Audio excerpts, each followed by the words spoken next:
Hey everyone, I don't feel so good today. I don't know what's wrong. Maybe I shouldn't have popped all those pimples. But that pimple popper lady just makes it look so easy. So how's it going? It is Monster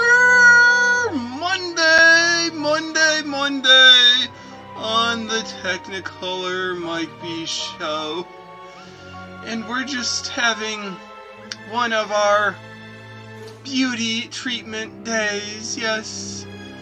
Don't hate me because I'm so beautiful. Yeah, so how's it going? It is Monday.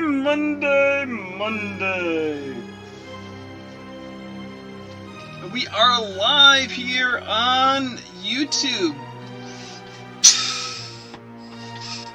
So I mentioned a week ago talking about high school theater programs and some of the plays that we did and how I got involved in the stage crew. Well, most of our time on stage crew was spent with set design and construction. We did some work on getting the lighting ready, running spotlights. We had to open and close the curtains and move things around. But there were a few shows where they needed something a little extra, some special effects. Now, no, we weren't involved in the special effects makeup side of things, but we were involved in the special effects when it comes to sound effects and other atmospheric effects. Since during the various shows we worked on, we had to make some sounds, we needed some smoke, some fog, and other stuff. So yeah, this is just going to be a reminiscing of some of these special effects that we did on our school shows. So in my junior year of high school, we did the play ER Emergency Room. It is a comedic drama set in a Chicago hospital on a busy Saturday night. We were able to put together this show with some help from the local community hospital that was able to give us some medical equipment. I think they gave us a gurney and some other, maybe a defibrillator, some old equipment that we could use on set to make it look more realistic, like a hospital, beyond just a few set props that we could come up with on our own. But one of the scenes during the play, the doctors have to crack open a patient's ribs and get into their chest. So we needed that sound effect of breaking ribs.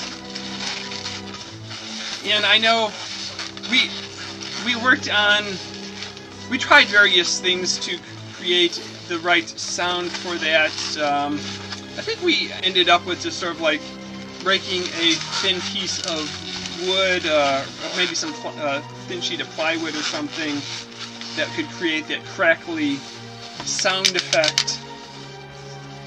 And I remember hiding in one of the set pieces under where they were going to do the scene and trying to follow along with the script to crack the ribs at that right moment. Although I seem to recall I missed the line that I was supposed to be listening for, so I don't know if they said the line slightly differently or just with everything else going on I wasn't quite listening right. But yeah, that was trying to make the sound effect for cracked ribs. Another show that we did during my high school time was Annie, Get Your Gun. That was our spring musical my sophomore year. And Annie, Get Your Gun Annie is a sharp-shooting country girl, Annie Oakley, And she is just a natural with a gun, and ultimately becomes the star of the Buffalo Bill Wild West show. And during the show, they have a shootout competition where Annie and her boyfriend Frank Butler are shooting at some clay pigeons. So they call pull and fire the shotgun and smash the pigeons. Well, we again needed to have the sound effect of the guns being fired off. And we tried various things. We tried slapping a piece of wood onto the ground. We tried banging two pieces of wood together. Ultimately, we went with the approach of a cap gun, or actually a starter pistol. That the school's track team had some starter pistols available and let us borrow one or two. I think we had two of them because I think they were only like a single shot, which meant that we had to reload the gun and be prepared for the next firing of it. So for that show, we were up in the lighting area of the stage, and listening for them to go, and just being ready to pow, pow, pow, shoot off the starter pistol.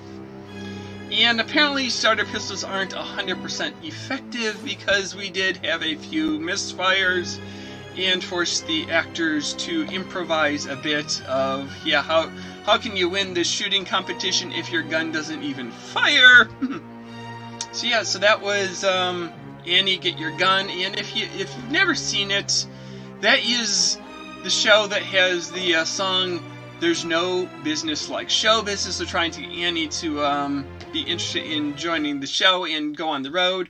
There's no business like show business, like no business I know. Everything about it is appealing. Yep, so yeah, it has that song. And another song that was fun in that show was Anything You Can Do, I Can Do Better. Anything you can do, I can do better. No, you can't. Yes, I can. No, I can't. No, you can. Yeah, however that goes. So yeah, so that was Annie, Get Your Gun, and trying to get the sound effect of shooting guns or rifles and playing skeet shooting. And we had another play. I think we actually had a few plays that we wanted some smoke or fog. Yeah, so to make theatrical smoke or fog, you sort of have two approaches. One is dry ice in water, and as the dry ice, as carbon dioxide melts, it turns into fog and steam and gives off some gas. But we thought that the dry ice just didn't give us the effect we want, didn't give us enough of the smoke that we wanted to sort of fill the stage.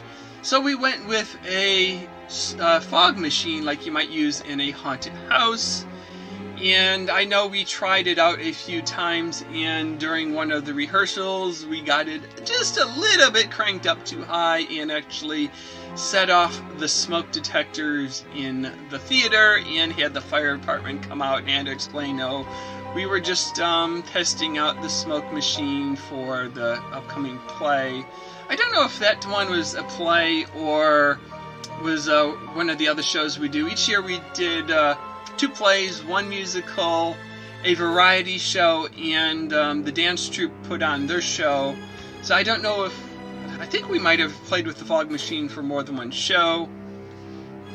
And although one of the shows I'm pretty sure we used it for was Macbeth, because I have a scene with 3 wishes, the bubble, bubble, coil, cauldron, boil and bubble, or whatever that line goes.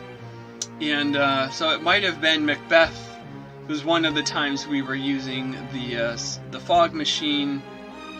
And I was looking back, found a newspaper clipping, and that might have been our cursed show. And because the newspaper article said that the director of the show fell from a ladder, the technical director put a drill through his hand, and a cast member fell down a flight of stairs.